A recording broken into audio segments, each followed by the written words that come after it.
일본의 대규모 전산망 마비. 일본 최대 전산망 마비로 기록된 이번 일이 사실 북한의 공격에 의한 것이라는 주장이 제기되었습니다. 실제로 최근 일본 외무성 자료가 도난당한 흔적이 발견되면서 일본 정부는 다급하게 사태 조사에 나섰다고 하는데요. 일본을 상대로 펼친 북한의 과감한 공작. 과연 진실이 무엇인지 지금부터 자세하게 설명해 드리겠습니다. 인스타 라이브를 켜고 소통하던 여자는 갑작스러운 영상 중단에 당황했습니다. 스마트폰 문제라고 생각해 이리저리 조작을 했지만 통신 사정은 바뀌지 않았죠. 그녀는 이제까지 한 번도 겪지 못했던 문제에 직면했습니다. 그녀와 500m 떨어져 있던 남자도 비슷한 문제를 겪었죠. 비즈니스맨인 남자는 급하게 처리하던 문서를 메일로 보내야 했으나 인터넷망이 먹통이 되는 바람에 제대로 문서를 보낼 수 없었습니다. 메신저를 통해 소통하던 상대방의 대답도 받을 수 없었죠. 일본 전역을 강타한 KDDI 통신 서비스 장애 현상은 일반 시민들에게 갑작스럽게 닥쳐왔습니다. 사업자용 음성통신은 물론이고 인터넷 전화, 문자 메시지 SMS 서비스 등 우리가 기본적으로 쓸 수 있다고 생각하는 모든 서비스가 정지되자 일본 사회는 패닉에 빠질 수밖에 없었죠. 위급 환자들이 사용할 긴급 통화도 사용할 수 없게 되면서 대체 일본 전역에 무슨 일이 일어났는지 궁금해하는 이들이 폭주. KDDI가 아닌 다른 통신사 망에서도 트래픽 과부하가 걸리며 영문 모를 통신 두절을 일본인들은 겪어야 했죠.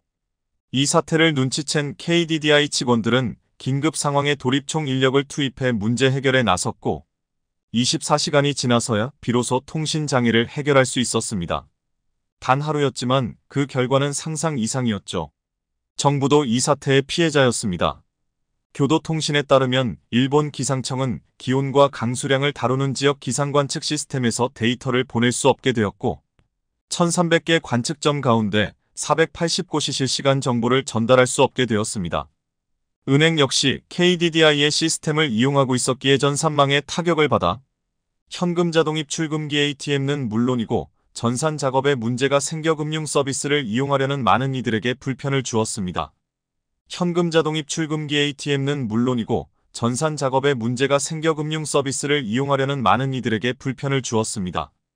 우편 회사인 니폰유비는 화물정보 시스템에 문제가 생겨 정상적인 우편 배달이 어려워질 수 있다고 경고하면서 한 차례의 사고로 끝나는 것이 아니라 일본 사회의 복합적인 문제를 초래할 것으로 보이는데요. 교통과 통신은 물론이고 은행 시스템까지 마비되는 문제를 겪어 KDDI는 일본 역사상 최대의 통신장애를 일으킨 회사라는 불명예를 얻게 되었죠. 아사히 신문은 KDDI가 계약한 건수는 개인 3,100만 건을 포함해 기업과 단체까지 포함하면 6,200만 건에 달한다고 분석. 이번 통신장애로 인한 피해를 계산하면 천문학적인 금액이라고 바라봤습니다. 지난해 10월 최대 이동통신사인 NTT 도코모 회선이 29시간 먹통되어 대규모 통신장애가 벌어진 일이 채 기억 속에 잊혀지기도 전에 발생한 일이라 일본 국민들 사이에서 통신사에 대한 불신이 최고조에 달했습니다. KDDI는 입장문을 통해 이번 사고는 설비장애로 인해 LTE망 음성통화 교환기에 트래픽이 폭주한 것이 원인이라고 말하며 통신 복구에 전력을 다할 것이며 보상도 준비할 것이라고 얘기했습니다.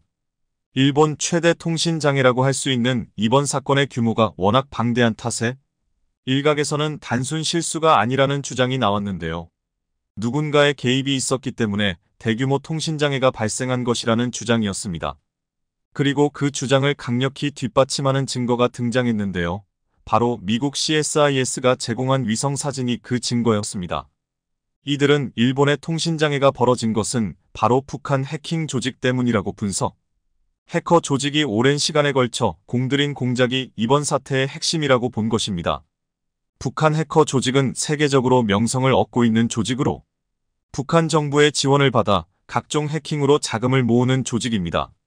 특히 이들은 암호화폐의 등장과 더불어 암호화폐 해킹으로 국제적인 명성을 떨쳤는데요.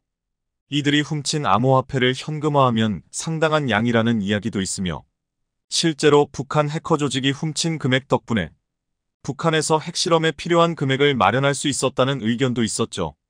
그런데 이들 해커 조직들이 최근 어려움을 겪고 있습니다.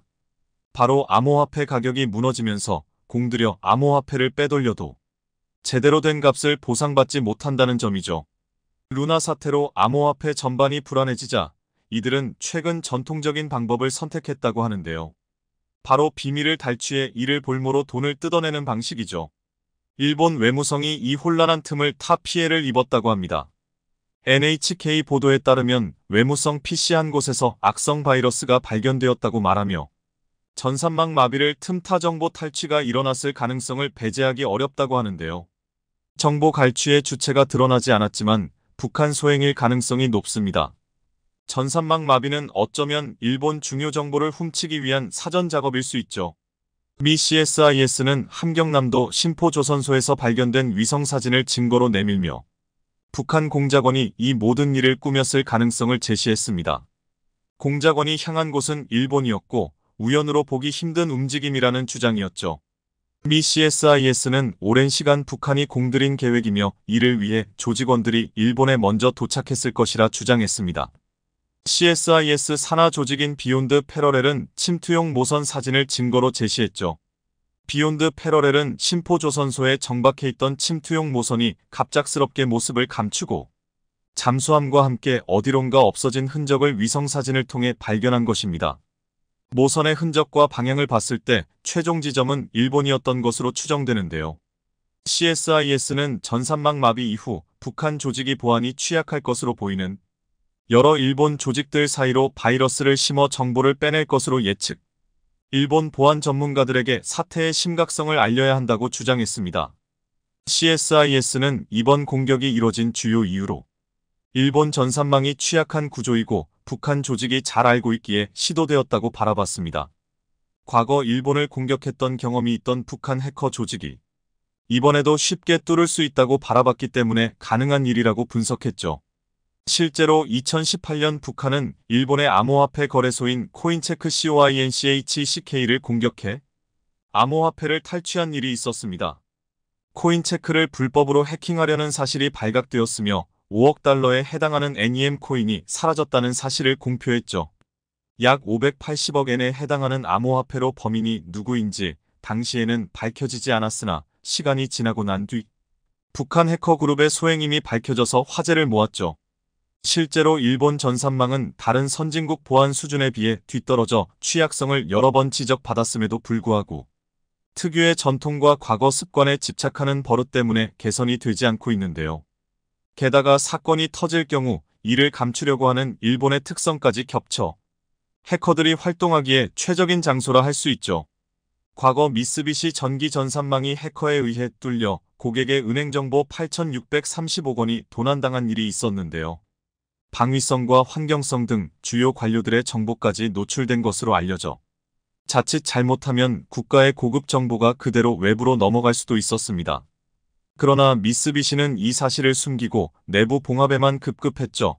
결국 1년이 넘어서 피해 사실을 외부에 공표하는 악수를 두었죠. 일본 전산망이 혼란스러운 지금 만약 북한 조직이 집중적인 공격을 가한다면 일본 중요 비밀이 완전히 붕괴될 수도 있죠. 하지만 일본은 피해 사실을 감출 뿐 어떠한 대응도 하지 않고 있습니다. 과거 한국에도 북한 조직이 침투하며 비밀 정보를 캐내려고 하는 등 북한의 수법은 점점 더 정교해지고 흔적을 찾기 어려울 만큼 깜짝 놀랄 정도의 수단을 동원하고 있는데요. 미 국무부는 북한은 정보기술 노동자를 세계 각지에 파견해 미국과 유엔의 제재를 위반하며 해킹 툴을 퍼뜨리고 있다고 경고.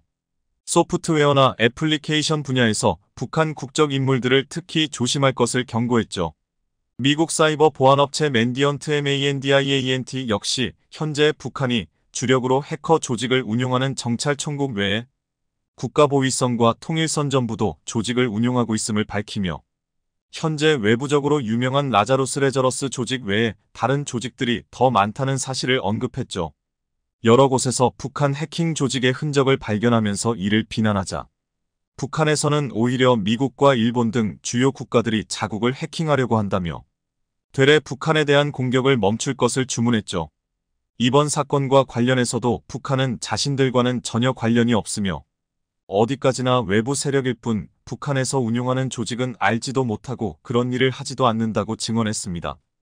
기시다 후미오 총리를 비롯한 일본 내각은 이번 사태와 관련 외무성은 물론이고 다른 조직에서도 비슷한 일이 일어났는지 확인하고 북한과의 연계성을 철저히 조사하겠다고 나섰는데요.